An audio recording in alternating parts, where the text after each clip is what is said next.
The United States is filled with former NFLers in their 40s struggling to remember what they had for breakfast while still eating their breakfast. No joke. Knowing that that exists, is the NFL right to protect its players from what used to be a legal hard hit? They're right to protect them, but I think it's going overboard. I would disagree with you, Stevie. I think they're right to do it, and they should do it more. Because at the end of the day, it's just a game, and there's no way that these guys at 40 cannot remember what they've done all their life. I feel like they're diluting the game. You might as well play two-hand touch. We didn't have these hits before. These hits are late. Like now the guys are bigger, faster, stronger, and they're just emphasizing these big hits. I think they should take a step back and go back just to the essential of the game of playing football, not getting hurt. You can't tell me a guy is more powerful right now than a safety in the league than Ronnie Lott was, and Steve Atwater. These guys who made the biggest hits. And it's like the guys weren't as big, they didn't move as fast, and it's vicious. But one of the most dangerous places right now is a football field. And it can be like that. It's just a game. When you strap up since young, Little League, you never came to a game saying, I'm going to take this guy's head off and I'm going to make him get a head injury. And that's my thing.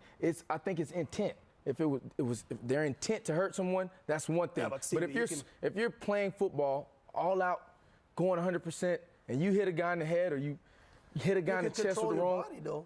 You can control your body to hit him here instead of the... When you're going all out, what if an offensive lineman pushes you into a guy? That's a penalty these days, and that can cost you a game. I'm just saying, I'm good. I'm happy that they're doing that. I think the CFL should start doing it too, more and more. And eventually, we should go back to the essential of the game. And guys cannot be hurt like that. Guys cannot ruin their life. Do you agree that there are NFL players that use their heads as weapons? They use the top of their helmet as a weapon. I agree that maybe some of the hits could be better for them. But I disagree that when I think on football, I don't think guys are going into the game saying, I want to hurt this guy. I want to get in his career. I want to put him out of the game.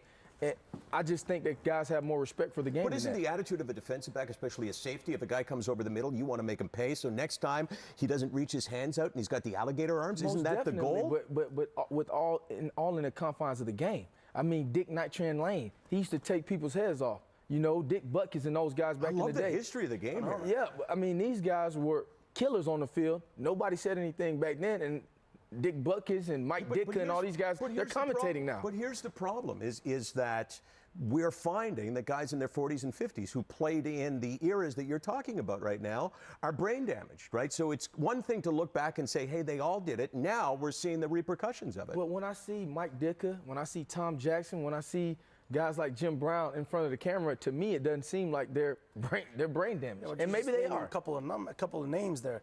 And the big issue, there's a lot of them. They have an institution now where they test those guys in their 40s, and there's major problems out there. There's a severe problem that they should look at. How many concussions have you had? I don't remember any. But so far so good. Yeah, likewise. I don't. I might add, he has the hair though. That's why he's all for it. He has a major cushion, all these dreads. Maybe if there's new helmets out called Zenith. Maybe if they try a Zenith helmet, they can limit their concussions. Yeah, you guys are terrific. Marwan, good to see you, man. I get to be here. And you're going to stick around for next question? Most definitely. And you got to answer this first question right now. As we go to break, here's a question for you from a viewer, and it reads like this. Adriano Belli once described Marwan Hage as 12 pounds of crap in a 10-pound bag. Is that an accurate description? Negative. Adriano Belli, he's a 300-pounder that wears Daisy Dukes. He can't talk about Marwan like that. Are you kidding me?